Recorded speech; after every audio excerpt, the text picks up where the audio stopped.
సమాజంలో పేదరికానికి అనేక కారణాలు ఉన్నాయి. చరిత్రలో మనం చూసినప్పుడు కొంతమంది ఆర్థికంగా, రాజకీయంగా, సామాజికంగా వెనుకబడే పరిస్థితికి వచ్చారు. చరిత్ర ఒకసారి విశ్లేషించినప్పుడు ఈ మూడు కారణాలు కూడా ఆ కులాల్ని ఎక్కడికక్కడ ఆర్థికంగా ఎనిక్కి లాగేసే పరిస్థితి వస్తుంది. ఇప్పుడు మనం ఒకసారి ఆలోచించిన దిశ స్వాతంత్రం వచ్చింది. 70 సంవత్సరాల పైన పూర్తి చేసుకున్నాం. నిన్న మళ్ళా చూస్తే 2047కి 100 సంవత్సరాలు పూర్తి చేసుకోవాలి.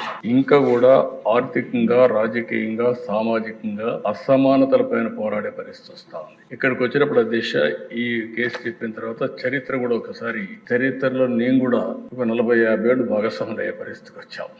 అది కూడా ఒకసారి చూసినప్పుడు దీన్ని ఇటీవల కాలంలో అనేక ఛాలెంజెస్ తర్వాత నేను ఆ చరిత్ర చెప్పేటప్పుడు అవి కూడా చెప్తాను. ఒక తీర్పు ఇచ్చాను. 7 మంది జడ్జెస్ 6+1 తీర్పు ఇచ్చినప్పుడు చాలా స్పష్టంగా రాష్ట్ర ప్రభుత్వాలు ఏ వర్గమైనా సరే వెనకబడిందని భావిస్తే మీరు వర్గీకరణ చేసే అవకాశాలు ఉన్నాయని రాష్ట్రం గాని కేంద్రం గాని అందరికీ మీకు చేసే అవకాశం ఉందని చాలా స్పష్టంగా తీర్పు ఇచ్చారు. దానిపైన 1 మ్యాన్ కమిషన్ వేయడం, గ్రూప్ ఆఫ్ మినిస్టర్స్ ని నియమించడం, వారందరూ ఆలోచించిన తర్వాత మొన్నే కేబినెట్ లో కూడా ఒక నిర్ణయం చేశాం. ఈ నిర్ణయం చేసిన దాని వెనకాల దిశ ఎన్నికలప్పుడు కూడా ఎన్డీఏ కూటమి వర్గీకరణకు కట్టుబడి ఉందని చాలా స్పష్టంగా చెప్పాం. చెప్పిన మాట ఈ రోజు నిలబెట్టుకోవడానికి ఆ వేదిక